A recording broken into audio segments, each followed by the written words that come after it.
Vrai ou faux, les autistes n'ont pas d'empathie? Faux. Les autistes ont de l'empathie. Merci d'avoir écouté et liké, évidemment, ce podcast. À bientôt pour un prochain épisode. Bon, vous en voulez un peu plus quand même. Les autistes n'ont pas d'empathie, alors c'est globalement faux. Les autistes ont souvent du mal à exprimer leur empathie, c'est globalement vrai. Allez, on va creuser tout ça. Je commence par une histoire. C'est l'histoire d'un mec qui rentre dans une église. C'est une cérémonie de funérailles. Et lui, il est d'une autre culture. Il n'a pas compris, il rentre. Il a son chapeau, un grand chapeau large comme ça. Et puis il a ses Santiago, il rentre et il voit plein de gens. Il se dit sympa. Il n'y a pas beaucoup d'ambiance ici, mais il y a du monde. Bon. Et il rentre comme ça dans l'église. Et il y a les vieilles dames au fond qui font « Monsieur, monsieur, monsieur, le chapeau !» Puis il regarde... Il fait oui, de la tête, et puis il continue à avancer. Et là, il y a d'autres gens qui disent « Monsieur, monsieur, psst, le chapeau, s'il vous plaît. » Oui, d'accord. Il continue, il s'avance dans le centre de l'église, droit vers l'autel. Et là, il y a de plus en plus de gens qui disent « Monsieur, le chapeau, monsieur, enfin, s'il vous plaît, le chapeau. » Et puis, il arrive quasiment devant le prêtre, et le curé lui dit « Monsieur, enfin, s'il vous plaît, le chapeau. » Et là, le type se retourne. Il se met face à l'assemblée et il dit « Mesdames et messieurs, à la demande générale, je vais vous interpréter la chanson « Le chapeau ». Alors, cet étranger qui vient d'entrer dans cette église pour ce moment de prière et de recueillement, est-ce qu'il manque d'empathie? Parce que franchement, pour des gens qui étaient là en deuil, pour des funérailles, c'est n'importe quoi ce qu'il vient de faire. Ou alors est-ce qu'il n'a pas les codes culturels et la lecture de la situation? Peut-être même qu'il a beaucoup d'empathie et qu'il a voulu faire plaisir aux gens. Je suis Maya, une personne entourée de personnes TSA et HPI, à la fois dans ma famille, dans mon entourage, dans ma vie professionnelle et dans ma vie associative, dans mon voisinage même. Je vous partage un petit peu mon expertise d'usage et de terrain. Parce que ce que j'aime le plus faire, c'est décoder un monde pour l'autre. Pour, si on peut, diminuer la violence des situations du quotidien. Si vous voulez m'écrire, vous pouvez me retrouver sur les réseaux sociaux. Je vous mets les liens en description. Et ces chroniques sortent tous les premiers et troisièmes samedis du mois sur YouTube, sur les apps de podcast comme Deezer, Audible, Spotify, Apple Podcasts, etc. En ce moment, j'ai plein de sujets en tête et je travaille sur plein de choses vraiment passionnantes que j'ai très envie de partager avec vous. Donc vous saurez pas encore quel est l'épisode prochain. Allez go, on commence. Je vais passer très brièvement sur la notion, peut-être que vous l'attendiez, désolé, je vais vous frustrer, sur la notion de théorie de l'esprit, qui maintenant est pas mal remis en cause. On expliquait avant l'absence supposée d'empathie des autistes par cette notion dans les milieux psy et scientifiques. On en revient, c'est pas si simple. Et en fait, tout ça rend humble, parce que si ça se trouve, tout ce que je vous partage dans ces chroniques et ce dont je vous parle, dans quelques années, on dira que c'est un ramassis de bêtises, on aura d'autres explications, c'est tout à fait possible. Bon, j'ai l'honnêteté de penser que j'ai pas toute la science infuse, donc je vous partage l'état de mes connaissances et des expériences à l'heure actuelle, et puis on avance. Il y a quelques années, lorsqu'on parlait du syndrome d'Asperger, alors aujourd'hui, là aussi, pour différentes raisons, ce terme est plus utilisé. Donc un des gros clichés, voire critères de diagnostic, c'était il est super intelligent et il a pas d'empathie donc. Alors vous, je sais pas, mais moi ça me fait plutôt penser à un sociopathe qu'à un autiste. Quelqu'un qui a tellement de maths dans la tête et qui n'est pas trop connecté aux émotions des autres. Et puis il y a quelques semaines, l'un d'entre vous m'a demandé si j'allais aborder ce thème de l'empathie. Et il n'en fallait pas plus pour ajouter à la liste actuelle des 126 notes que j'ai en cours de travail pour ce podcast, aiguiser ma curiosité intellectuelle sur le sujet et me mettre à creuser. Après la théorie de l'esprit, il y a une autre chose qu'on va aborder et écarter très vite, c'est que ne pas avoir d'empathie, c'est quand même la définition de la sociopathie. Une des définitions de ce terme non commun de psychologie, personne souffrant d'un trouble de la personnalité, donc là on parle du sociopathe, personne souffrant d'un trouble de la personnalité, trouble souvent caractérisé par une tendance générale à l'indifférence vis-à-vis des normes sociales et aux codes culturels ainsi qu'aux émotions et aux droits des autres, par un comportement impulsif mais pas forcément violent. Alors, si on écarte la sociopathie, et qu'on considère que l'autiste n'est pas un sociopathe, est-ce qu'on ne confond pas quand on part sur ce cliché que les autistes n'ont pas d'empathie, est-ce qu'on ne confond pas cette empathie avec la capacité sociale de donner la réponse attendue émotionnellement ? J'ai une amie autiste, lorsque je lui parle par exemple des difficultés de mes enfants, tout de suite elle me répond très factuellement. Alors ça, tel comportement, ça vient de ça et ça. Et là, médicalement, il y a ça et ça, tu peux creuser tel type de thérapie, tu peux lire ce livre, tiens, je t'envoie un lien pour mieux comprendre. Il y a quelques années, limite, ça m'aurait vexée. J'aurais attendu, sans même penser à lui dire, sans même être consciente que j'attendais ça, mais quelque part, j'aurais attendu qu'elle me dise « Oh, ma pauvre, c'est vachement dur. Oh là là, puis comment tu fais comme maman? Puis comment tu arrives à comprendre ton enfant? Puis ça doit être lourd. Et qu'est-ce qu'elle ressent, ta fille? Et toi, comment tu vis tout ça ?»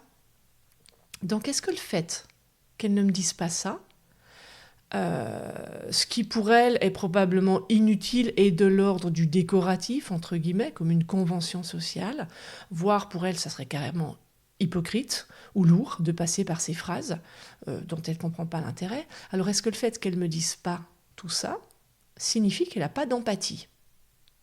À l'inverse, est-ce que ma collègue de travail à qui je vais dire la même chose et qui me dit « Oh mon Dieu, mais c'est terrible !» mais s'en fiche comme dans l'an 40, voire va s'empresser de raconter à la pause café ce qui m'arrive, est-ce qu'elle, qui a eu la réponse sociale, entre guillemets, attendue, a plus d'empathie ?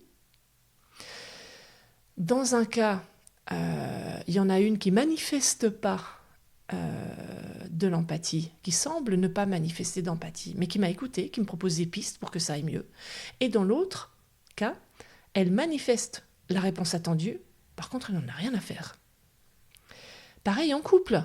Est-ce que votre conjoint autiste qui vous dit comment mettre votre patron au prud'homme et qui cherche des solutions pour vos problèmes au travail, ou vous dit « va te coucher, t'es fatigué, va te coucher tôt, prends une tisane pour mieux dormir », sans vous prendre dans les bras et sans vous dire « mon amour, c'est terrible ce qui t'arrive », tout en vous caressant le dos « je suis désolée pour toi, je suis avec toi, je t'aime, raconte-moi comment tu te sens ». Est-ce que ce conjoint est moins empathique que celui qui va vous dire tout ce que je viens de dire et va vous laisser vous débrouiller et vous apporter qu'un soutien de façade, certes en vous disant les mots attendus, mais en fait, il s'en fiche de ce que vous vivez parce que vous ne l'intéressez pas plus que ça. Donc, quand on parle d'empathie et de manifester de l'empathie, de quoi parle-t-on ? C'est le moment de vous donner la définition de l'empathie. On va en prendre plusieurs pour viser large. La définition du Robert. Capacité de s'identifier à autrui dans ce qu'il ressent. Il désigne l'empathie comme une variable significative de la relation d'aide. Il s'agit de percevoir de l'intérieur les réactions personnelles et les sentiments essentiels du client tels qu'ils apparaissent au client lui-même et de lui communiquer cette compréhension. Ce qui demande de pouvoir écouter l'autre, le comprendre et lui donner une réponse adaptée à ce qu'il vit. Ça, c'est la définition de Carl Rogers. Sur le site de la Santé publique française, on a comme définition l'empathie, c'est-à-dire la capacité à écouter et comprendre les besoins et le point de vue d'autrui et à exprimer cette compréhension. Les Nations Unies, quant à elles, définissent l'empathie comme ceci. L'empathie est la capacité de comprendre et partager les émotions d'autrui. Elle nous permet de voir les choses du point de vue d'autrui plutôt que du nôtre. C'est une qualité essentielle qui favorise les relations sociales et professionnelles, développe la conscience de soi et contribue à un monde plus juste. La compassion, c'est la motivation d'agir pour empêcher l'autre de souffrir, naît de l'empathie. Alors, quand on dit qu'un autiste n'a pas d'empathie, à quoi fait-on généralement allusion ? Eh bien, ce à quoi on pense souvent, c'est à ces caractéristiques-là, la personne semble ne pas être capable de se mettre à la place des autres. La personne n'a pas de sentiments ou n'exprime pas ses sentiments, ne réagit pas aux sentiments des autres. Elle semble ne pas avoir de capacité émotionnelle. Elle paraît insensible aux réactions des autres. On perçoit une indifférence à ce que vit l'autre. Il semble froid et calculateur, ou elle semble froide et calculatrice, pas à l'écoute, jugeant. Ses réactions sont inappropriées à la souffrance de l'autre. Voilà de quoi on parle. Maintenant, des exemples pour illustrer ça.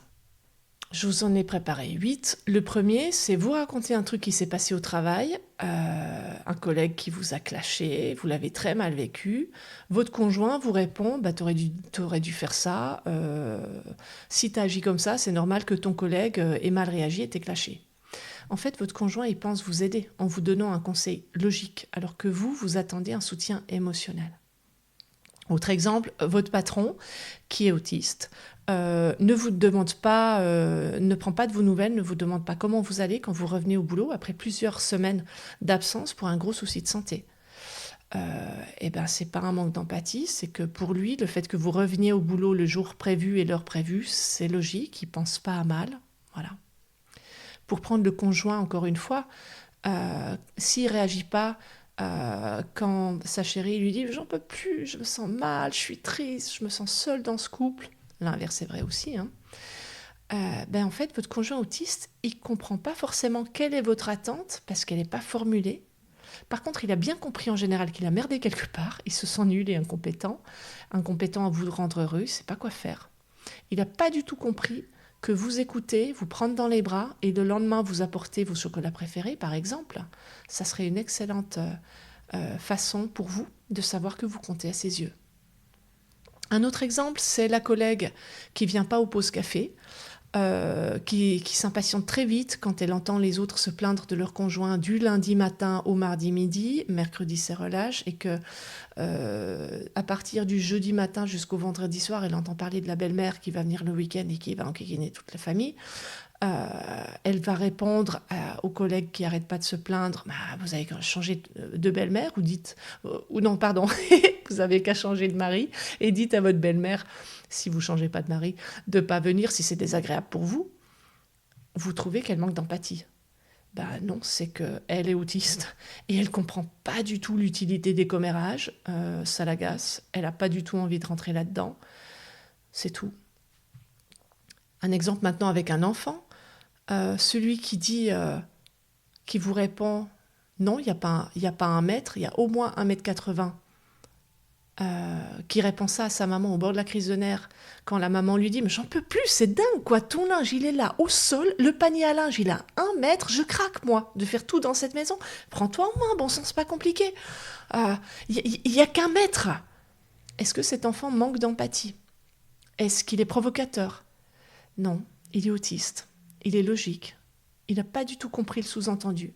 Et il ne comprend pas du tout pourquoi sa mère le gronde. Parce que ça, oui, il a bien compris que sa mère est fâchée contre lui. Mais pourquoi ? Qu'est-ce qu'il a bien pu faire de mal ? Non, il n'a pas compris. Un exemple avec un ado qui va dire à sa mère « ouais, c'est vrai que ça ne te va pas ». Avec cette voix-là, évidemment. Alors qu'elle rentre du coiffeur et qu'elle est super fâchée, déçue et triste parce que le coiffeur lui a pas fait du tout ce qu'elle voulait. Elle se sent très très mal avec sa nouvelle tête. En plus, il a beaucoup trop coupé, donc ça va mettre des années à repousser. Est-ce que cette phrase de l'ado est un manque d'empathie ? Eh ben non. C'est une réponse franche, non calculée ni calculatrice. Parce que cet ado, s'il voulait des sous pour s'acheter un truc, il aurait dit à sa mère, et s'il était calculateur d'ailleurs, il aurait dit à sa mère, mais non maman, t'es très belle, ça change mais j'aime beaucoup, tu sais, oh oui, ça te va bien, de toute façon tu sais maman, quoi que tu fasses avec tes cheveux, t'es magnifique. Ça paraît peut-être empathique de l'extérieur, en fait c'est plutôt manipulatoire. La femme qui dit, ok, alors qu'on lui annonce le décès d'un proche, est-ce que c'est un manque d'empathie ? Pas forcément, non.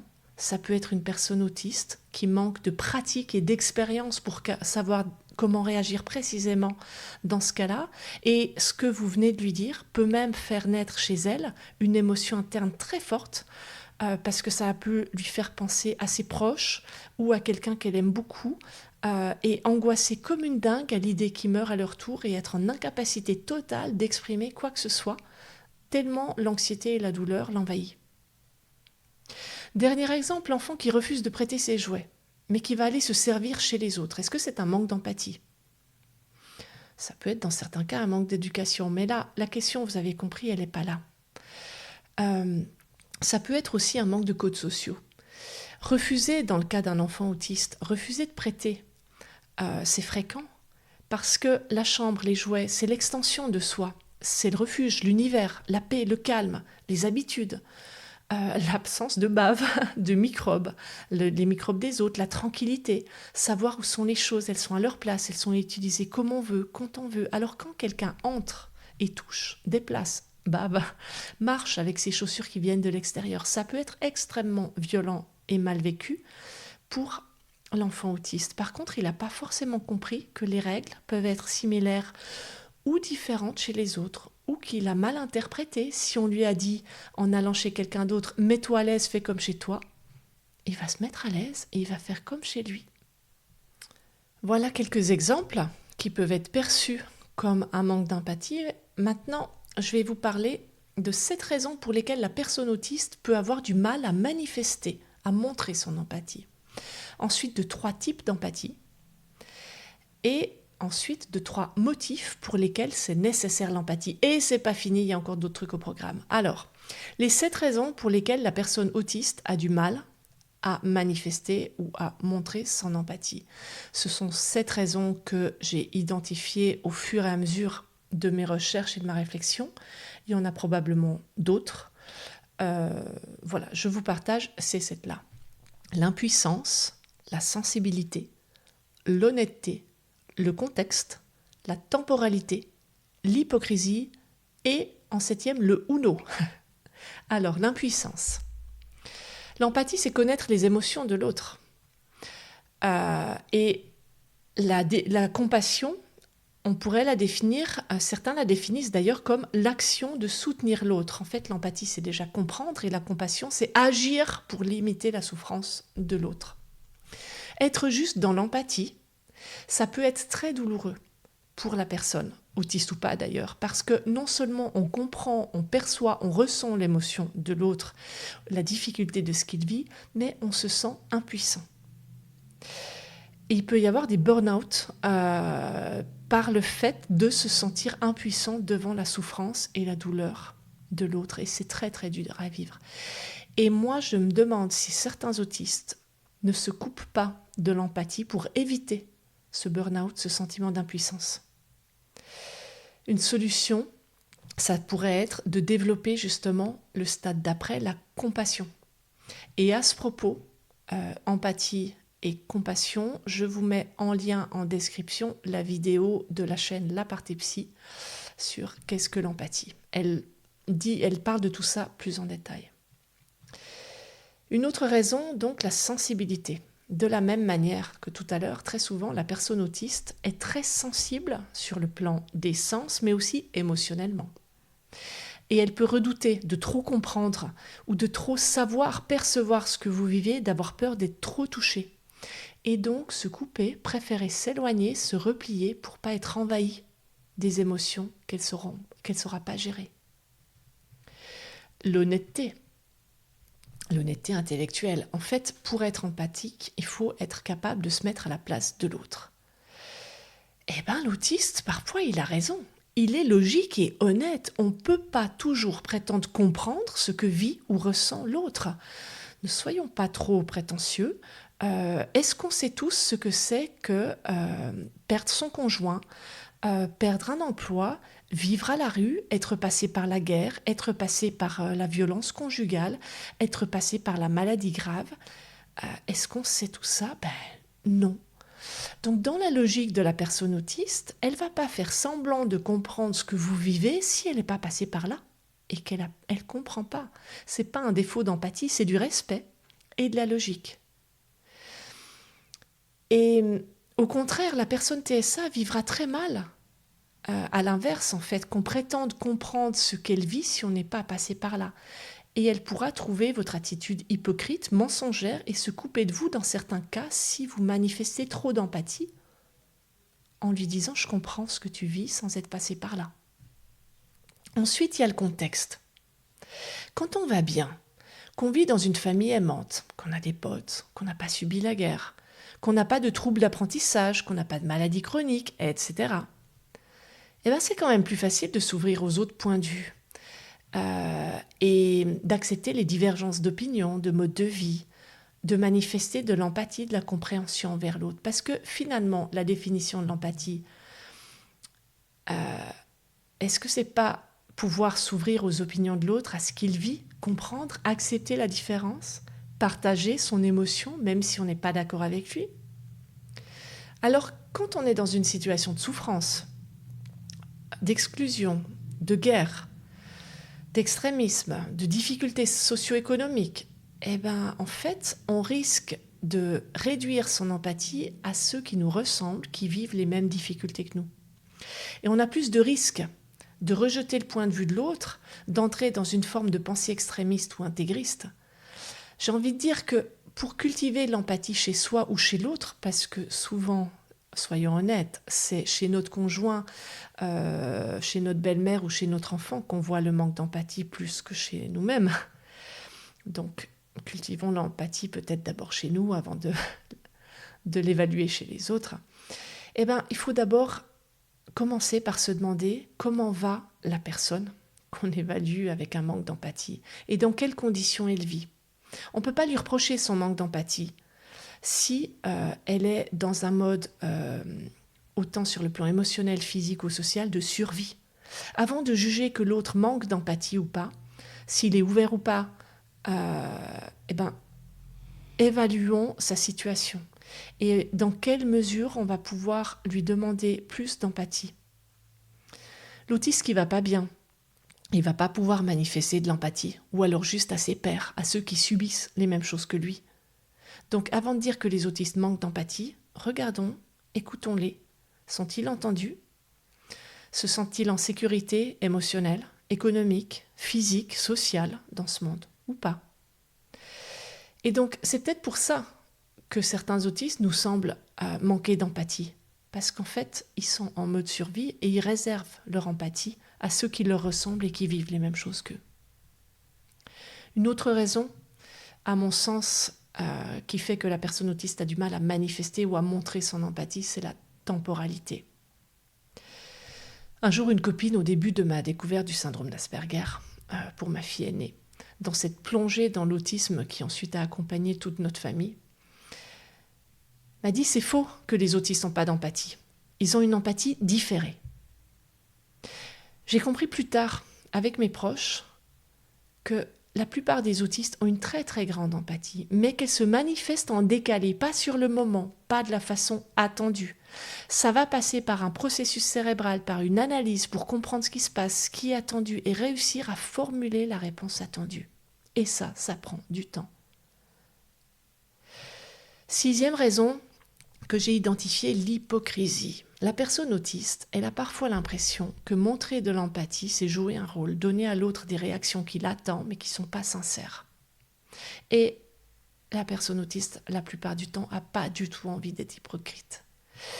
Je suis d'accord, personnellement. C'est inconfortable, la franchise, mais c'est net. Et se montrer empathique en jouant un rôle, il y a un moment où on va en avoir marre des faux semblants. Et enfin, 7e raison, le Uno. Alors, qu'est-ce que vient faire le jeu du Uno là-dedans? C'est une théorie qui ne vient pas de moi. Si l'auteur original écoute cette chronique, qu'il n'hésite pas à se manifester, parce que ça circule sur les réseaux sociaux et je n'ai pas réussi à retrouver l'auteur original, la source. Je vous donne mon interprétation. Quand on joue au Uno, on peut répondre par la couleur ou par le chiffre à la carte donnée. Je parle que du jeu simple et pas du tout des cartes spéciales parce qu'il y aurait une jolie analogie à faire avec toutes les cartes spéciales, mais c'est un autre sujet que j'aborderai dans une autre chronique d'ailleurs, plus en détail. Donc la couleur, on va dire que c'est l'émotion. Et puis le chiffre, ça va être la logique, le rationnel, le cognitif. Je joue une carte 4 pour Pourquoi j'ai mis un 4? C'est pas facile à dire. Une carte 4 rouge. Tu joues rouge. Tu réponds en jouant rouge, la colère. Donc, tu réponds en étant dans l'empathie, la connexion émotionnelle. Tu as compris ce que je ressens et tu le partages. La personne autiste, elle va souvent répondre par le chiffre. J'ai mis un 4 rouge, elle ne va pas mettre du rouge, elle va mettre un 4. C'est logique. Il ne répond pas en mode miroir émotionnel, mais en mode logique. Et puis son 4 est vert. Alors moi, je mets du rouge, je suis en colère. Lui, il met du vert. Il me répond la joie. Ou pire, il met du bleu, la paix. Je le perçois vraiment comme un manque d'empathie. Ben non, pour lui, c'est juste normal de répondre de façon intellectuelle, logique, réfléchie, plutôt que de répondre sur le plan émotionnel que souvent il maîtrise moins. Maintenant, parlons de 3 types d'empathie. Il y a l'empathie émotionnelle, l'empathie intellectuelle et l'empathie mature. Ça vient pas de moi, ça vient du pédagogue Philippe Mérieux. Il décrit l'empathie émotionnelle comme le premier stade de développement de l'empathie chez l'enfant. L'empathie émotionnelle, c'est l'interprétation des émotions de l'autre. Je vois que tu es triste, je vois que tu es fâché, je comprends que tu es heureux de me voir. C'est une capacité du cerveau qui s'installe vers 1 an chez l'enfant, le tout petit enfant, qui peut être perdu en cas de maltraitance. Ça peut être retrouvé après. Ça peut se travailler avec des professionnels, etc. À mon sens, chez la personne autiste, c'est beaucoup plus compliqué puisque la personne autiste a un fonctionnement cérébral différent. Donc, ce qui va être inné chez l'enfant, classiquement, l'est beaucoup moins dans le cerveau autistique. Ça vient plus tard et en fonction aussi de l'éducation, du contexte, du travail qui est fait avec l'enfant. Ensuite, l'empathie intellectuelle. D'après Philippe Mérieux, toujours, vers 4 ans, c'est la capacité de comprendre la cause des émotions de l'autre. Moi, j'ai envie de dire que là aussi, chez la personne autiste, cette capacité, elle va ou non se développer plus tard en fonction des différents facteurs neurologiques et contextuels. Donc là, cette empathie qu'on appelle intellectuelle ou cognitive, Philippe Mérieux met une petite alerte dessus, que je trouve très très intéressante. Il dit que ça peut être utilisé, c'est ce qui est utilisé en fait pour la manipulation, parce que je comprends l'émotion de l'autre, mais je ne la partage pas. Je décode, je vois, ensuite je comprends intellectuellement, mais je ne la partage pas, et du coup je peux manipuler l'autre en comprenant son émotion. Donc empathie cognitive liée à l'intelligence, à la compréhension. Et le 3e stade, c'est l'empathie mature. L'empathie complète et mature. Non seulement je lis ton émotion, je comprends la cause de ton émotion, mais en plus je suis content avec toi ou triste avec toi. Et je peux agir, partager ta joie, te soutenir dans ta douleur. Et tout ça, à mon sens, dans le cerveau autiste, ça prend un peu plus de temps, c'est moins inné et naturel que dans le cerveau non autiste, mais ça se travaille. Voici maintenant 3 raisons que j'ai identifiées pour lesquelles c'est nécessaire l'empathie. Le vivre ensemble, le respect et je ne veux pas. Alors vous allez voir ce que je veux dire, ce que j'entends par là. Le vivre ensemble. Manifester de l'empathie, c'est un fluidifiant social. Ça passe mieux. Certains autistes vont répondre « Pourquoi fluidifier les relations? Pourquoi faire des efforts? Il suffit qu'on se retrouve entre nous pour ne pas avoir besoin de jouer la comédie. » C'est vrai en partie, et c'est le parti pris de certains. Mais ça se confronte très vite à 2 réalités. Les êtres vivants ont développé des stratégies pour leur survie. Parce que sinon l'espèce s'arrête. Donc certains ont une carapace, d'autres sont des prédateurs, d'autres ont des techniques pour se cacher et passer inaperçus. Certains vivent en parasite en prenant chez une autre espèce dont ils ont besoin. Il y en a qui vivent en communauté, en symbiose, pour s'apporter quelque chose de façon mutuelle et réciproque. Nous, les humains, on n'a pas de carapace, on n'a pas de venin. Non, les jugements acerbes de Mamie Francine ne peuvent pas être considérés comme du venin dans cet exemple, même si ça nous plairait bien. On a appris pour certains d'entre nous à se camoufler, mais au final, notre meilleure chance en tant qu'humain de non seulement survivre, mais de vivre en visant une sécurité matérielle, physique et émotionnelle, voire en visant un petit peu de bonheur aussi, c'est le groupe. Et nous, les humains, on avance mieux quand on avance ensemble. D'ailleurs, ceux qui sont en mode parasite, c'est pas ceux qui sont les mieux acceptés dans le groupe. Donc l'idée même de la société, c'est une façon d'avancer ensemble. Alors évidemment, nos sociétés sont très imparfaites et il y a beaucoup de choses à continuer à faire évoluer et avancer. Mais malgré le fait que certains choisissent de s'en couper, de s'en exclure, de vivre hors de la société, globalement, le vivre ensemble en société fait quand même partie du système. Et puis, si pour survivre, voire vivre, viser une bonne santé, une forme de bien-être qui passe par la sécurité physique, émotionnelle, mentale, va falloir composer avec les autres. D'où l'intérêt d'avoir 2-3 codes sociaux pour fluidifier tout ça dans les deux sens. Ensuite, le respect. C'est le second point d'après moi, parce que même si vous préférez vous couper de la société, de la famille, des autres, parce que c'est trop lourd et que la solitude vous pèse moins, on n'a pas toujours le choix dans la vie que de se retrouver uniquement dans notre communauté ou seul. On est quand même confronté parfois aux autres. Et donc là aussi, c'est utile depuis l'enfance d'avoir quelques notions, d'avoir quelques clés d'apprentissage pour vivre ensemble. Un jour, il y a une maman qui disait à peu près ça. Je considère que le monde est déjà assez mal foutu pour nous les autistes. Mon fils, il a largement galéré. Donc maintenant, j'en ai marre. C'est plus à lui de faire des efforts. S'il fait un meltdown autistique violent ou si sa franchise abrupte, ça blesse les autres, je m'en fous. C'est aux autres de s'adapter. C'est vrai. Elle a raison. Et pourtant, on ne peut pas faire l'impasse sur la société, sur les autres. Et puis, ce type de commentaires et de façon de penser, c'est aussi un énorme biais de confirmation. C'est-à-dire, on identifie nos actions en fonction de nos intentions, qui sont réputées être bonnes et vertueuses, alors qu'on va considérer que les actions des autres, dans cet exemple-là, ne pas accepter que mon enfant balance des tables à la face de ses camarades et fasse une crise violente, etc., sont à juger en tant que telles, sans tenir compte de leurs intentions. Donc moi, il faudrait que mes intentions, elles sont clarifiées, mes actions sont clarifiées en fonction de mes intentions, qui sont bonnes et vertueuses. Par contre, les actions des autres, on les juge en tant que telles, sans tenir compte des intentions. C'est quand même moyen.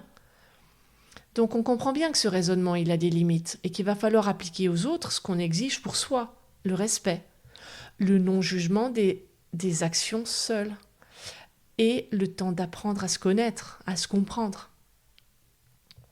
Et puis, le troisième motif pour lequel, à mon sens, c'est nécessaire, l'empathie, c'est « je ne veux pas ». Alors, je vous explique. À ce stade, j'espère vous avoir donné quelques pistes pour entrer dans le vif du sujet et comprendre pourquoi, oui, manifester de l'empathie, ça peut être franchement utile et un excellent lubrifiant social. Un truc qui fait que les relations grincent et coincent moins, que c'est plus fluide, plus cool et donc au final, plus confortable pour tout le monde.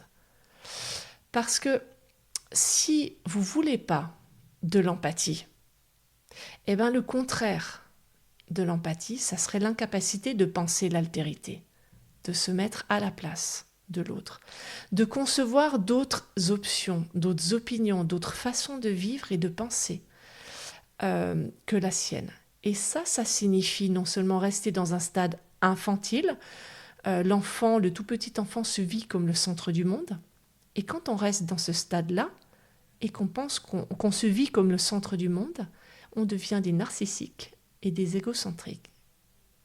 Et au-delà du narcissisme et de l'égocentrisme, le chemin est tout tracé. Alors ça va pas si vite, je caricature un tout petit peu, mais quand on pousse le narcissisme et l'égocentrisme, l'absence d'empathie, on en arrive, quand on pousse assez loin, à la barbarie, à l'incapacité de comprendre l'humanité en soi, mais l'humanité dans l'autre, de comprendre la souffrance, de comprendre la douleur, l'humiliation. L'humiliation, d'après Martha Nussbaum, qui est un petit meurtre mesquin. C'est violent, l'humiliation. On devient incapable de comprendre les émotions des autres, et en fait, ce sont des émotions, si on ne les comprend pas, on va abolir l'humanité en soi et dans l'autre. Donc on voit bien que ça va poser quelques problèmes. Quand on est incapable d'empathie, de penser l'autre, d'accepter un autre point de vue, de considérer son opinion, sa façon de vivre, d'agir. On entre dans ce qu'on appelle une crise de l'empathie et ça mène à la radicalisation. La radicalisation, c'est ne plus arriver à concevoir l'autre et son altérité, parce que l'autre et son altérité nous atteindraient dans ce qu'on considère être comme notre identité. Et là, on va vers la destruction de l'altérité de l'autre. Et ça, c'est pas bon. C'est pas bon du tout. Je vous ai mis une mini virgule sonore pour laisser le temps de digérer un petit peu tout ça. Alors, 3 choses encore. 2 choses avant la conclusion. 3 avec la conclusion. On va parler maintenant de pourquoi est-ce que parfois on pense que les autistes n'ont pas d'empathie, dans le détail. Ensuite, comment cultiver l'empathie. J'espère vous avoir convaincu que la pratiquer, la cultiver, c'est une bonne chose. Et la dernière chose, la conclusion. Alors, pourquoi est-ce qu'on pense que les autistes n'ont pas d'empathie ? Je vais vous lire un témoignage que Tony Attwood met dans son livre « Le syndrome d'Asperger, le guide complet ». C'est un excellent bouquin.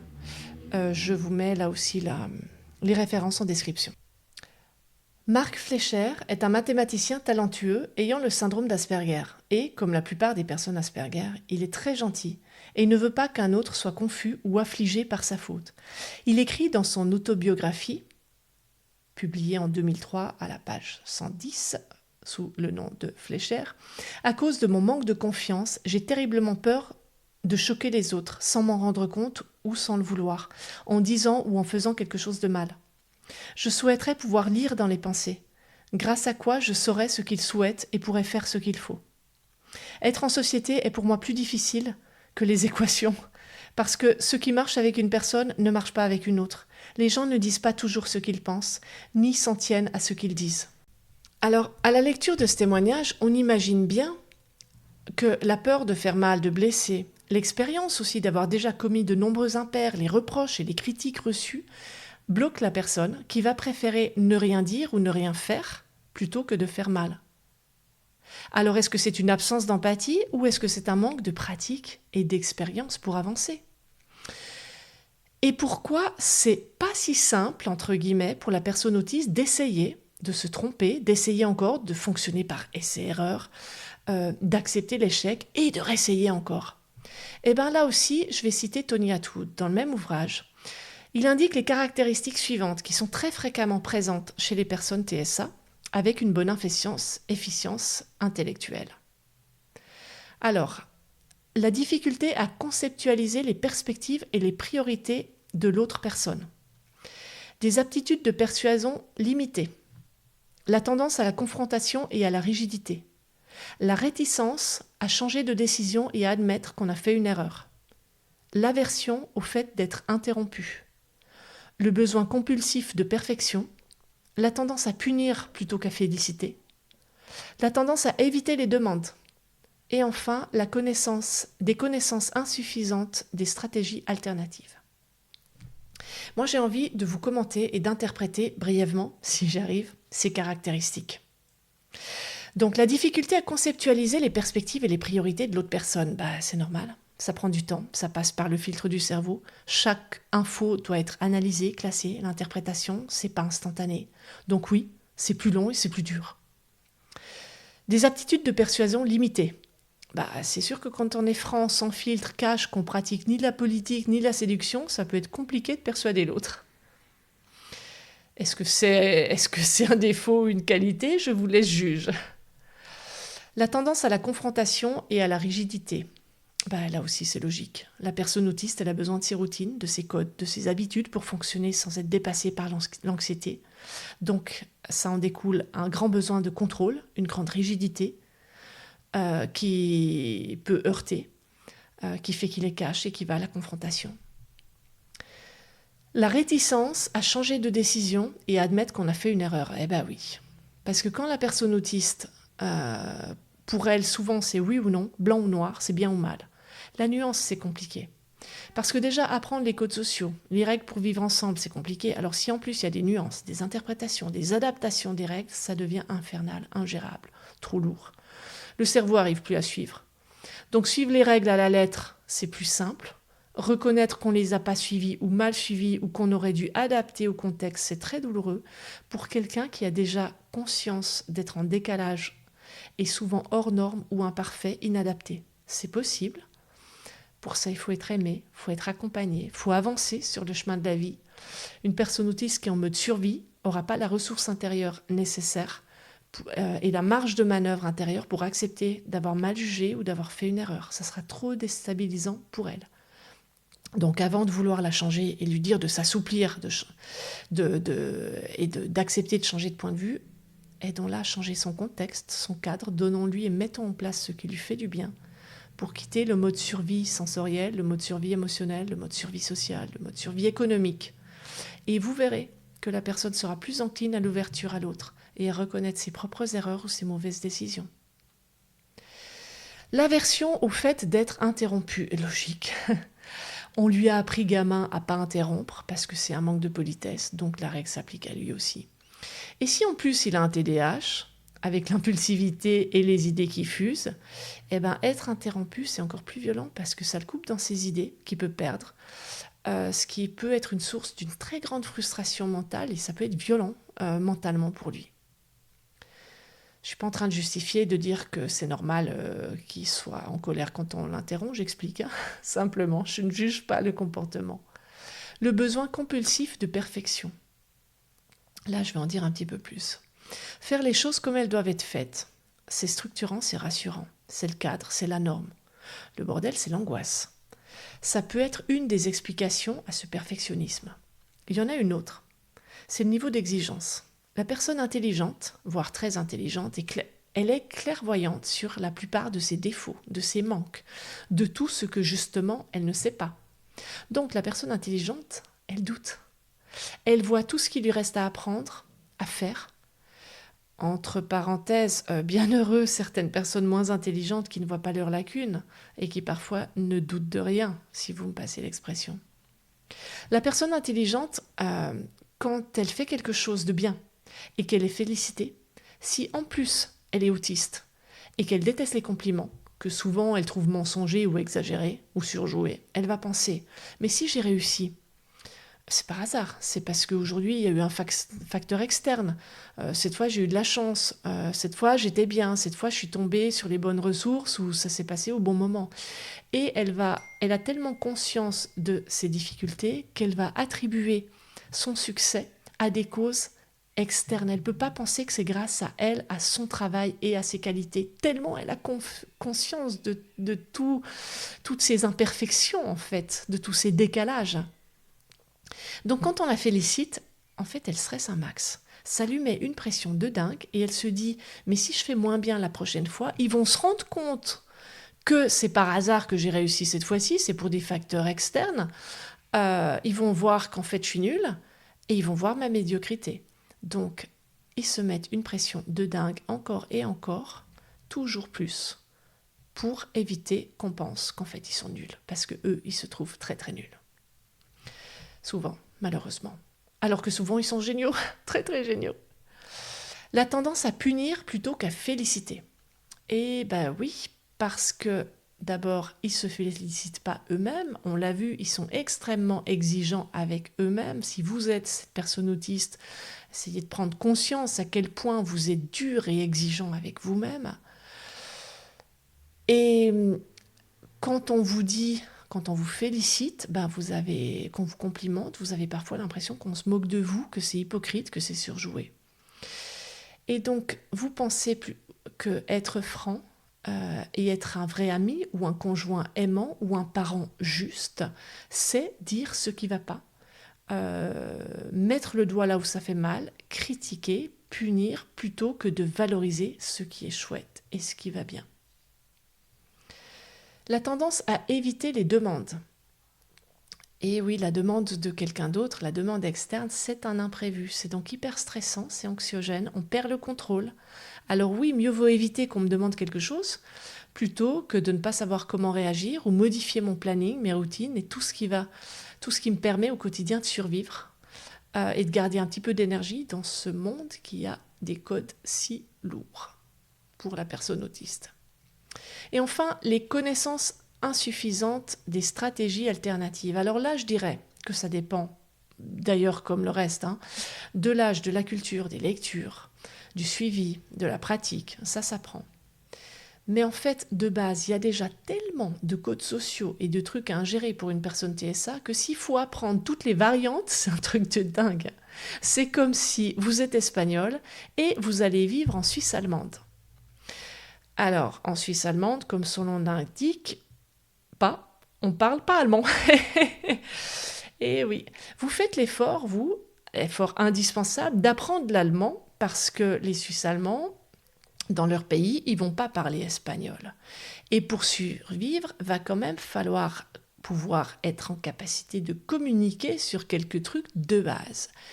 Mais si on vous explique que dans chacun des 17 cantons germanophones suisses, on pratique en fait au quotidien le propre dialecte suisse-allemand local, donc que en gros vous avez 17 dialectes suisse-allemands, est-ce que vous allez vraiment apprendre chacun des dialectes pour comprendre toutes les nuances, les variantes et pouvoir parler avec chacun dans chaque situation?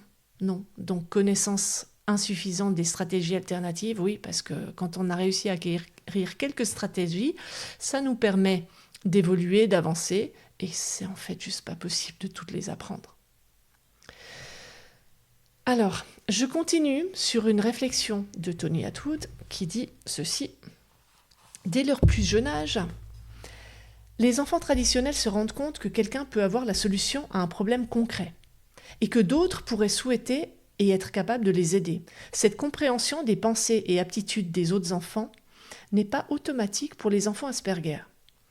Lorsqu'ils sont confrontés à un problème, rechercher le soutien de quelqu'un qui vraisemblablement sait ce qu'il faut faire ne leur vient généralement pas à l'esprit. L'enfant peut être assis ou debout à côté de quelqu'un qui pourrait, de toute évidence, l'aider, mais semble avoir des œillères ou semble être résolu à résoudre le problème seul. Alors, si l'enfant ou l'ado ou l'adulte TSA, là c'est moi qui continue, ne sait pas demander de l'aide spontanément, alors que quelqu'un est à côté de lui et lui propose du regard, par exemple, son aide, ou lui montre qu'il est tout disposé à lui rendre service, vous imaginez bien que dans la situation inverse, il ne sera pas capable de proposer son aide spontanément. Et oui, ça s'apprend, c'est encore un code social à apprendre. Et ça fait aussi partie, entre parenthèses, des trucs sur lesquels je travaille. Pour faire un premier épisode, il y en aura peut-être d'autres sur les codes sociaux à l'usage des autistes et réciproquement, parce que pour les non-autistes, se rendre compte de ce qui est ni simple ni logique pour la personne autiste, ça peut faire du bien dans la compréhension mutuelle et le respect de l'autre. Fin de la parenthèse. Donc pour cette idée, cette notion de savoir demander de l'aide ou savoir proposer son aide, et bien là aussi on se retrouve dans une situation où on va interpréter, à tort, que la personne autiste n'a pas d'empathie puisqu'elle n'a pas aidé mamie à monter sa valise, ou qu'elle n'a pas relevé le gamin qui vient de tomber à vélo à côté de lui, alors que sa mère arrive en hurlant et en lui criant dessus de faire quelque chose. Mais aidez-le. C'est pas qu'il n'a pas d'empathie, c'est qu'il n'a pas les codes et qu'il n'a pas su comprendre de suite ce qu'on attendait de lui. Et d'ailleurs, là aussi, il y a souvent un gros malentendu, parce que non seulement, quand on voit une situation comme ça de l'extérieur, on se dit, cette personne autiste, qu'on sache d'ailleurs qu'elle soit autiste ou pas, on se dit, waouh, zéro empathie, quoi, le gars. Ou la nana, là, d'accord, empathie, niveau dans les chaussettes, merci bien. Par contre, le gros malentendu, c'est qu'en fait, la personne est sensible, a de l'empathie, et que ça va mouliner en elle, et le temps qu'elle digère ce qui s'est passé, les informations, comment elle aurait pu réagir, ce qu'on attendait d'elle, ça peut la réveiller la nuit, lui provoquer des insomnies, l'angoisser. La personne, elle a tout à fait conscience de ne pas avoir la réponse, de ne pas avoir donné la réponse sociale attendue et au bon moment. Elle a tout à fait conscience d'être parfois passée pour un gros con ou une asociale ou quelqu'un de distant et hautain, et s'en veut beaucoup. Alors parfois, on a l'impression d'avoir en face de soi un enfant ou un adulte autiste sans empathie. Là encore, l'exemple de tout à l'heure, l'enfant qui va prendre les jouets des autres sans leur demander et qui est mutique ou qui se braque quand vous lui en faites la remarque. Le collègue de travail qui dit « Ah ok, tant mieux, elle souffre plus », alors que vous venez de lui annoncer le décès de votre tante qui avait un long cancer. Votre partenaire de vie qui montre aucune émotion alors que vous lui expliquez combien c'est dur pour vous. Votre ado qui vous répond oui et, alors que vous lui dites combien vous êtes déçu de ne pas pouvoir aller à tel congrès qui vous intéressait vachement. Bon, je reviens sur la parenthèse de la sociopathie. La sociopathie, c'est autre chose que le supposé manque d'empathie chez un autiste. Si vous êtes en face d'un sociopathe, il n'y a qu'une chose à faire, fuyez. Mais si cet enfant, cet ado, ce conjoint, ce collègue, c'est une personne autiste, alors prenez un peu de recul et avant de vous dire qu'il ou elle n'a pas d'empathie, vous pouvez vous dire que dans chacun des exemples que je viens de donner, la personne, d'abord, elle se sent très souvent con, et 2, elle s'en veut beaucoup. Et la plupart du temps, elle aura déjà besoin d'assimiler, si elle le peut, comment elle se sent. Donc, je viens de le dire, elle se sent bête, elle se sent décalée, elle se sent maladroite. Elle a l'impression d'avoir encore une fois commis un impair ou blessé l'autre. Et ensuite, dans la majorité des cas, elle s'en veut énormément, elle se le reproche beaucoup. Elle se trouve nulle, pas à la hauteur, pas capable d'être, entre guillemets, comme il faudrait avec les autres. Et à ce moment-là, non, elle n'est pas en capacité cérébrale et émotionnelle de vous donner la réponse attendue. Je pose encore une fois la question, est-ce que c'est un manque d'empathie ? Loin de là. C'est une grande sensibilité, c'est souvent une grande clarté, clairvoyance sur ses propres limites, un sentiment d'impuissance, d'échec, une mauvaise estime de soi. Alors la personne, elle peut avoir plusieurs façons pour réagir. J'en ai identifié 5. Elle peut contre-attaquer, elle se braque, elle vous accuse, elle se met en colère. C'est la réponse défensive qu'on interprète comme un manque d'empathie. Elle peut se replier, elle déprime, elle s'enferme, elle rumine, elle s'écarte. On interprète ça aussi, la personne qui se replie, comme un manque d'empathie. C'est une réaction au fait qu'elle a parfaitement conscience de vous avoir blessé et elle se sent complètement nulle et pas à la hauteur.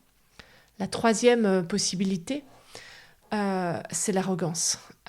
Elle essaye de reprendre le dessus par l'argumentaire, la logique. C'est une autre forme de contre-attaque.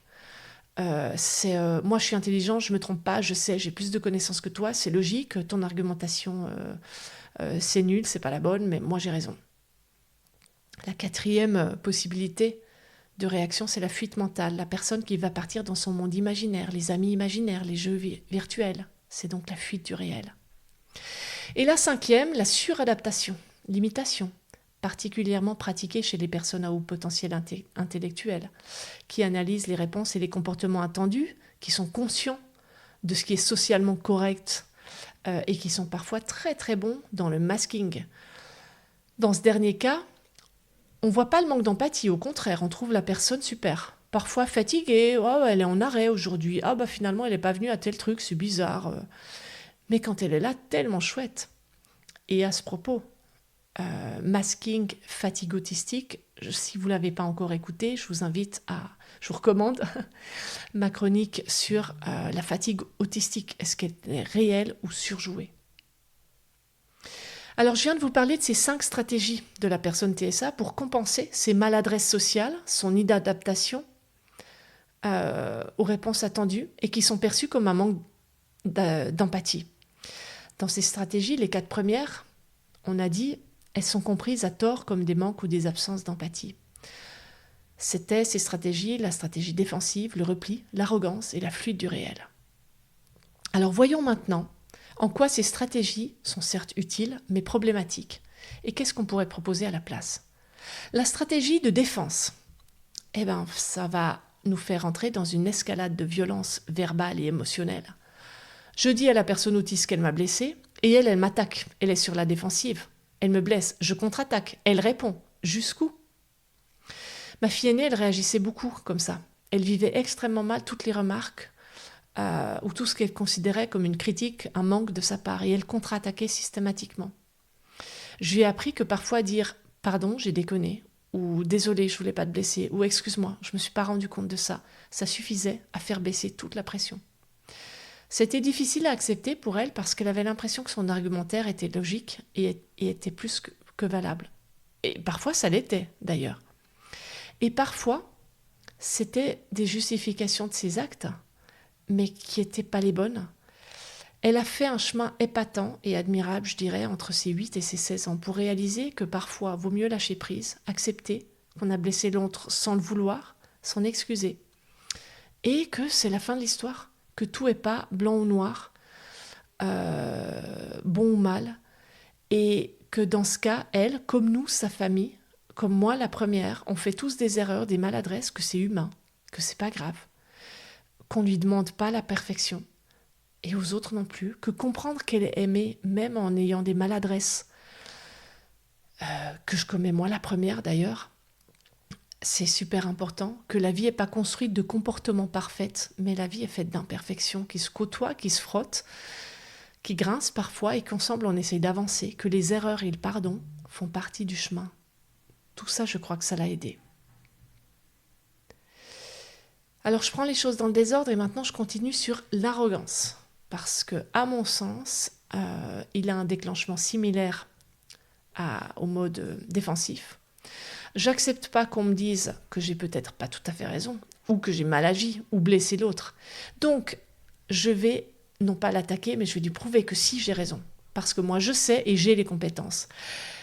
On perçoit vite la limite de ce procédé. Oui? Non? Bon, pour ceux qui ne perçoivent pas,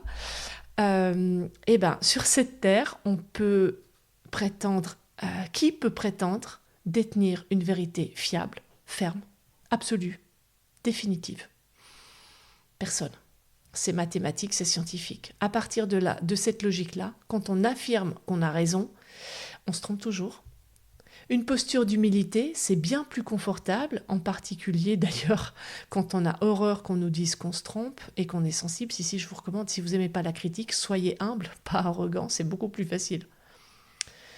C'est bien plus confortable pour travailler ça quand on est parent. On peut déjà éviter de dire à nos enfants autistes ou différents, qui sont géniaux en permanence, que le monde n'est pas taillé pour les comprendre, qu'eux ont des super pouvoirs qui vont changer la planète, que leur autisme et leur sensibilité, ce sont encore une fois des super pouvoirs. Parce que même si l'intention est louable et qu'on fait ça pour compenser leur souffrance et leur sentiment de décalage, en réalité, on ne les prépare pas à la vie. Et on force des traits narcissiques, on encourage des traits narcissiques chez eux, le narcissique étant celui qui pense qu'il est au-dessus des autres et que tout lui est dû.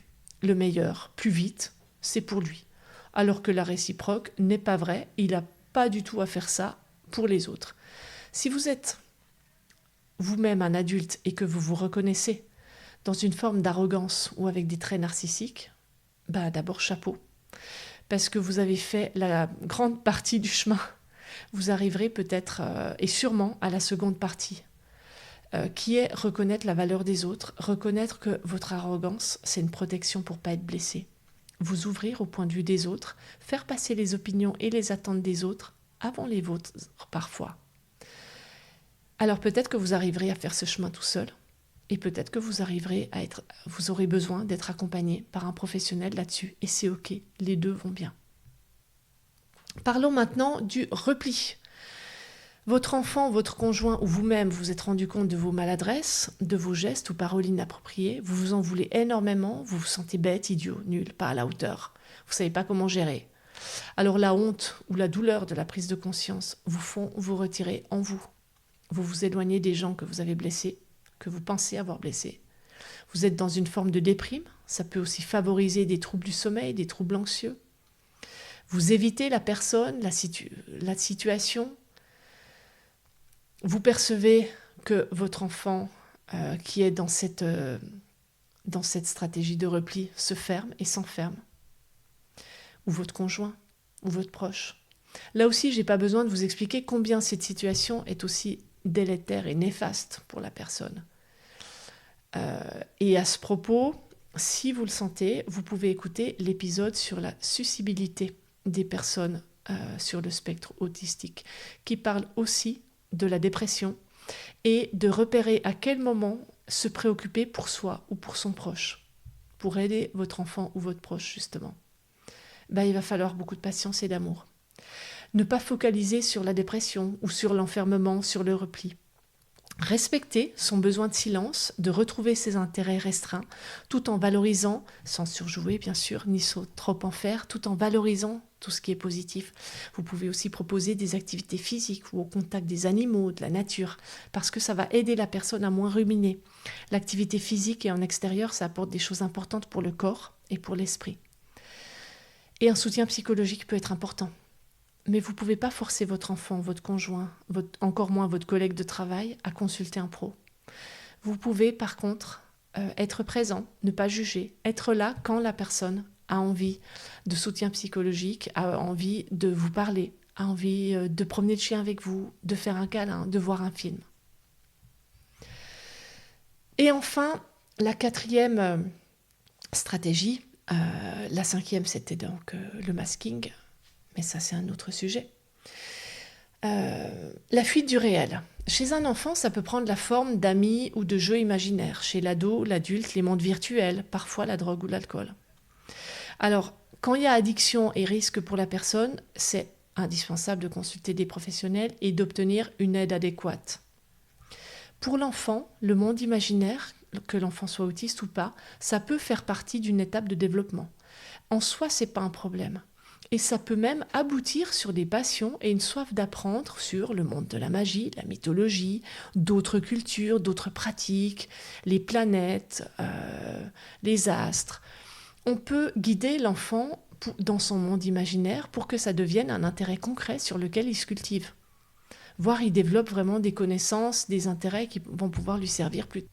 Chez l'ado qui passe beaucoup de temps dans les mondes virtuels, il peut y avoir une part de décompensation. Ça peut être bon de l'autoriser, de la laisser vivre, cette part de décompensation. Et valoriser cet intérêt en ajoutant du concret.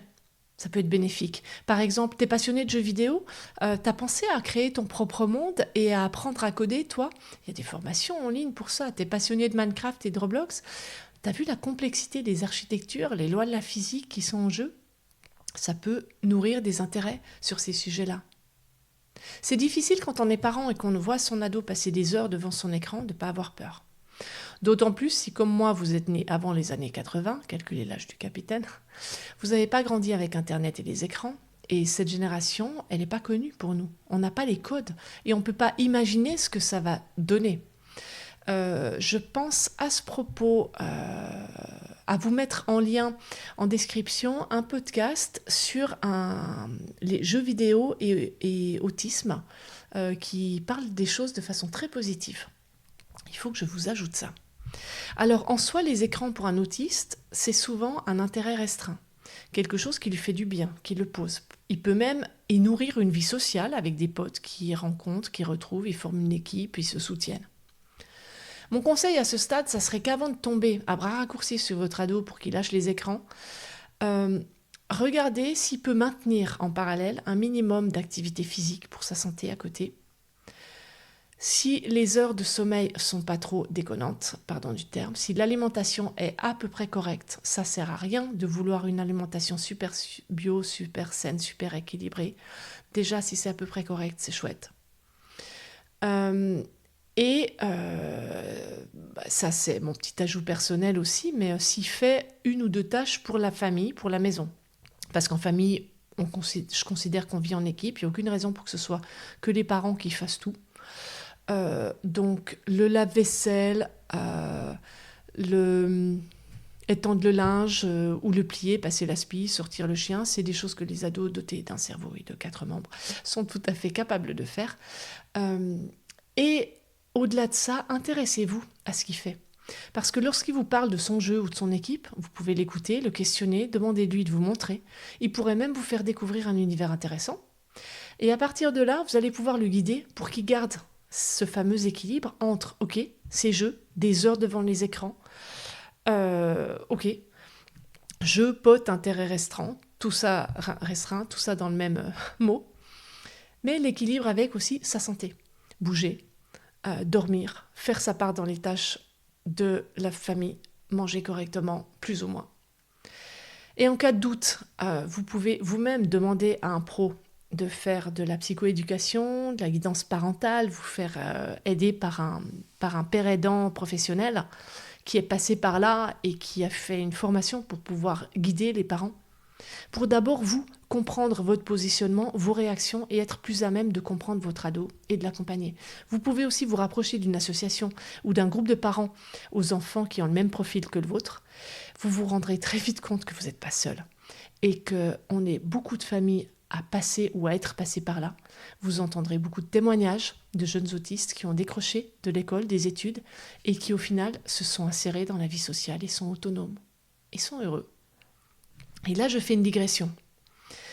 Un petit hors-sujet. En France, on est beaucoup sur le modèle « tu auras ton bac, mon fils, tu auras ton bac, ma fille ». Le sésame qui permet toute la suite qui est indispensable.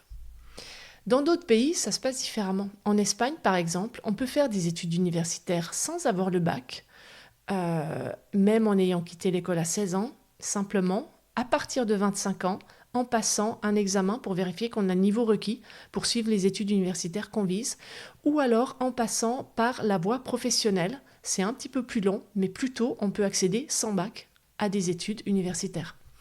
En Suisse, à 16 ans, on peut quitter l'école aussi, faire un apprentissage, apprendre un métier sur le terrain ou avec ses mains, et petit à petit, passer les échelons et devenir son propre patron, avoir sa propre entreprise. Il y a des très belles réussites professionnelles et sociales de personnes en Suisse ayant arrêté l'école sans bac à 16 ans. Ce que je veux dire par là, c'est qu'à l'adolescence, on n'est pas toujours en capacité de suivre des études et un parcours préétabli. Que si votre enfant décroche et passe, oui, ça arrive, 2, 3, 4 ans derrière ses écrans, ça ne veut pas dire que tout est foutu pour lui. Loin de là. On a des enfants autistes qui ont souvent des troubles associés, comme troubles anxieux généralisés, TDAH, troubles du sommeil, troubles 10, différentes pathologies physiques.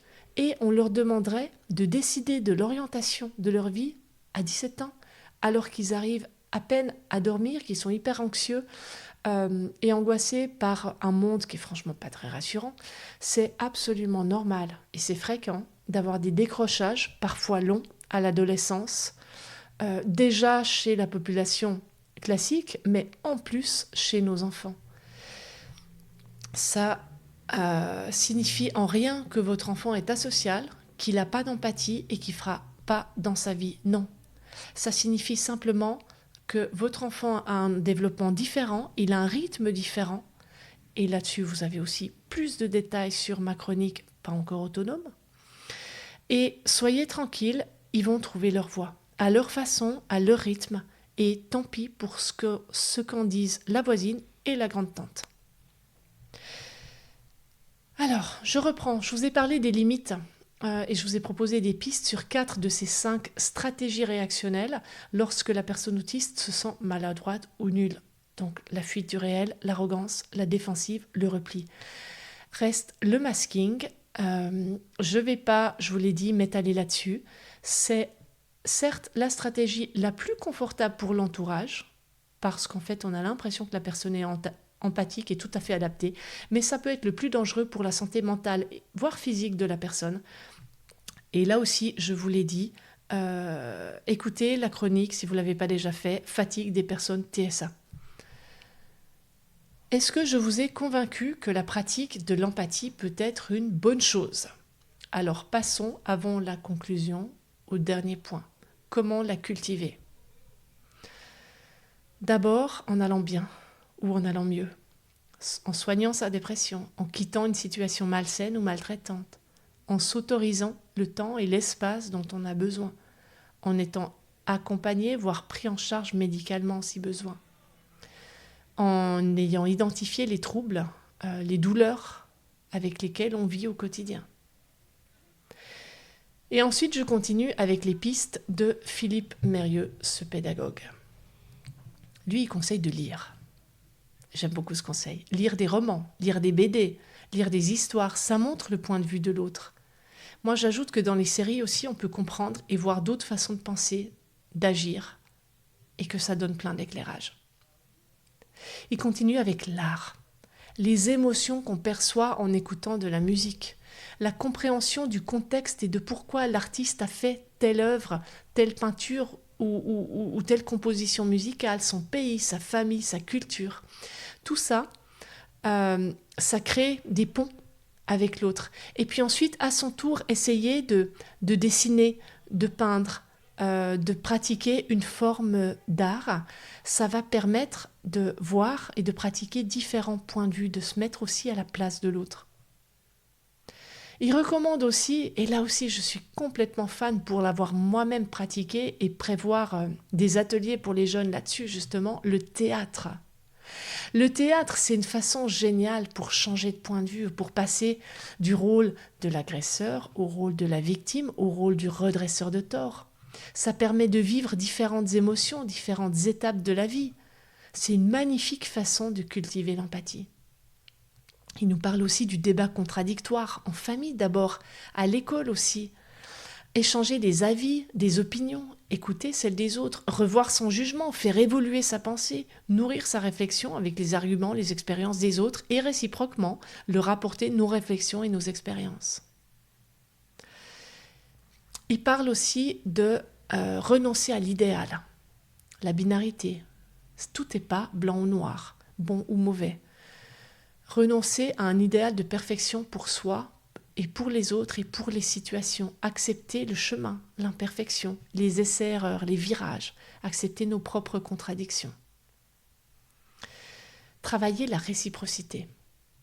C'est important qu'on puisse donner à celui qui nous donne. On ne peut pas être quelqu'un de simplement aider, toujours parler avec la voisine qui nous accueille, qui nous fait à chaque fois un thé, qui nous écoute, qui nous donne des bons conseils. Et quand on veut lui apporter les pommes de notre jardin, qui refuse en disant non, t'as déjà pas beaucoup, garde-les tes pommes. C'est important de pouvoir travailler la réciprocité. Il n'y a pas besoin que ce soit mathématique. Mais quand on reçoit quelque chose, on a besoin de pouvoir donner aussi, payer son thérapeute. Et cette mamie, quand vous êtes dans une situation économique difficile, qui vous fait les courses régulièrement, de pouvoir lui offrir un plat de lasagne, quelque chose à votre portée. Dans les deux sens, c'est vraiment important de pouvoir non pas forcément rendre l'appareil, mais savoir que nous aussi on peut apporter quelque chose à l'autre. Et moi, j'ajoute 2 choses pour cultiver l'empathie. Prenons conscience de notre auto-exigence et de notre perfectionnisme. Comprenons d'où il vient pour pouvoir baisser cette auto-exigence. Accepter qu'on n'est pas toujours au top et que c'est OK. On est dans une société qui parle de développement personnel à tout vent. C'est un truc de dingue. Je le détaille dans la chronique Injonction au bonheur. Mais voilà, prendre conscience que on se demande déjà à soi-même beaucoup et ça ne va pas être possible et on n'a pas besoin d'être au top tout le temps. Et ensuite, montrer de l'empathie, ça ne doit pas vouloir dire jouer un rôle ou donner à l'autre ce qu'on pense qu'il attend. On peut montrer son empathie en étant dans une posture de compréhension de l'autre, mais sans nécessairement approuver ce qu'il fait, ce qu'il dit. On peut tout à fait entendre, écouter sa souffrance, mais on n'est pas obligé d'être d'accord avec lui. Donc là, oui, si on le comprend, qu'on l'entend, mais sans dire, on n'a pas besoin d'y dire j'approuve. Non, j'entends, je comprends, mais je ne suis pas forcément d'accord avec toi. Là, on est dans une empathie authentique et on va pouvoir lui manifester du soutien sans se sentir hypocrite. Avant de conclure, je vous rappelle que ces chroniques sont le fruit de mon travail et de mon expérience, et scoop ou pas. Si vous me suivez, c'est pas un scoop. Elles ne sont pas écrites par une intelligence artificielle. J'arrive encore à la fois à connecter quelques neurones, à mettre sur l'ordinateur mes idées. Je travaille toujours sur plusieurs articles en même temps. Je me nourris des expériences, des formations, du quotidien, de tout ce qui m'apporte des clés de compréhension, qui m'inspire. Et ensuite, je passe plusieurs heures à retravailler tout ça pour essayer de faire une trame que j'espère cohérente. Je l'enregistre, vient ensuite le montage, la publication. Alors ce travail, il est fait pour aider, pour être utile. Moi, il me passionne, il m'apporte beaucoup.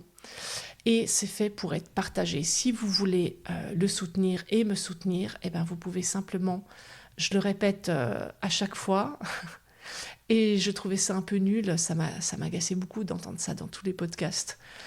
Et en fait, je comprends pourquoi, parce que c'est vrai qu'à la fois, ça fait du bien, ça nous fait du bien au moral de savoir que vous nous soutenez en mettant un commentaire, un like, des étoiles. Et vos commentaires, en plus, ils sont super intéressants dans mon cas, donc j'aime beaucoup les commentaires que vous mettez, ce que vous partagez. Mais en fait, c'est pas mal aussi pour les algorithmes.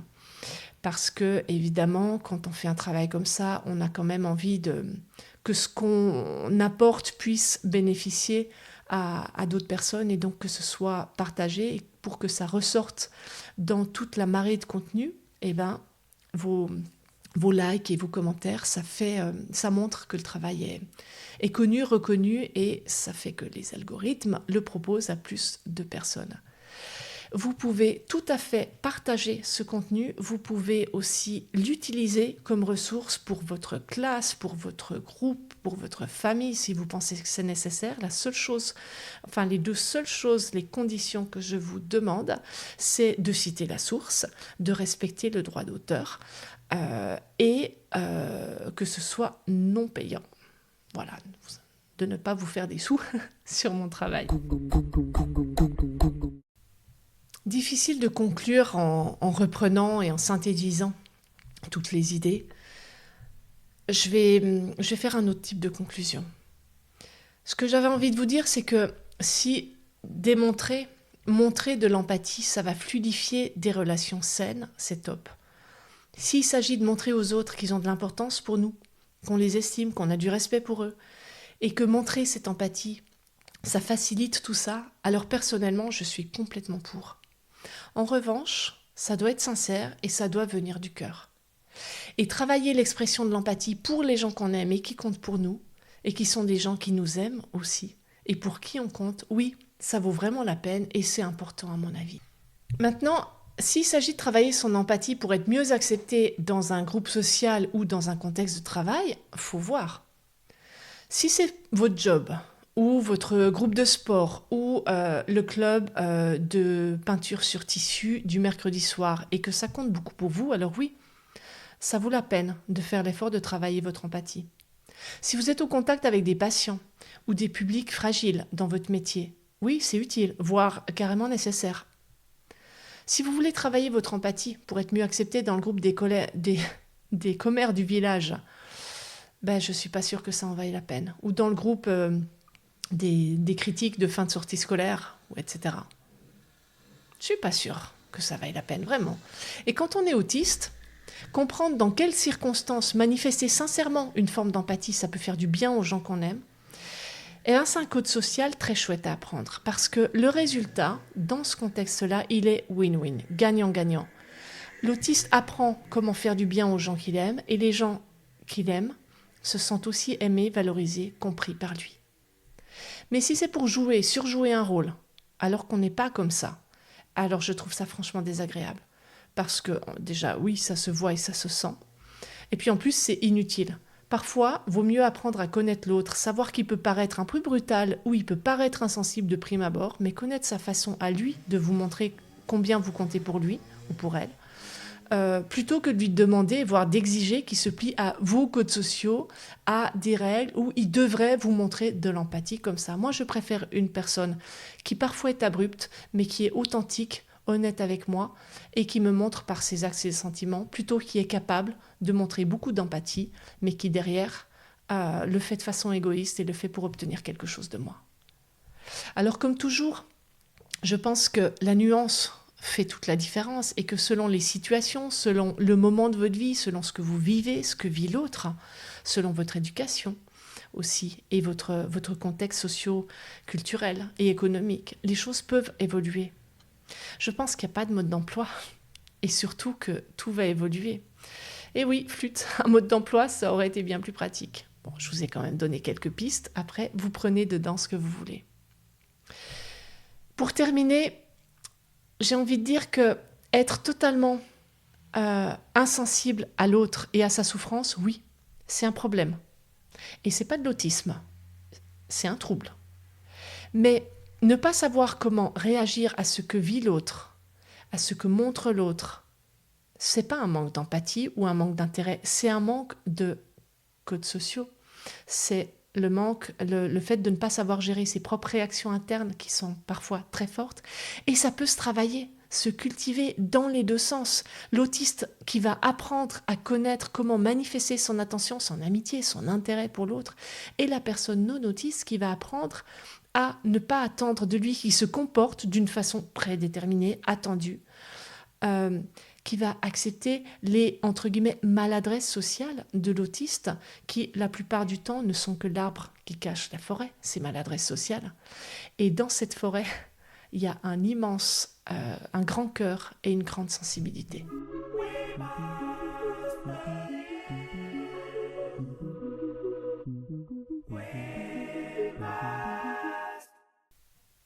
Alors, pour ceux qui sont restés jusqu'à la fin, le petit contenu caché et l'anecdote. Le coup du panier à linge, c'est ma fille et moi, la maman, qui fait presque une crise de nerfs. Elle avait 8 ans, je ne savais pas encore qu'elle était autiste et je ne comprenais pas pourquoi elle me regardait fixement, sans bouger, raide, alors que j'avais l'impression d'être extrêmement claire dans ma demande, en disant « mais ton linge, il est là, le panier à linge, il est là, il y a 1 mètre ». Et que ça me paraissait clair que je voulais que le linge ne soit pas sur le sol de sa chambre, mais dans le panier à linge. Je t'embrasse très fort, ma chérie. Au cas où vous vous posez la question, ou si vous prenez en route ces chroniques, mes proches sont au courant de ce podcast et je leur demande toujours leur autorisation à chaque fois avant de parler d'eux.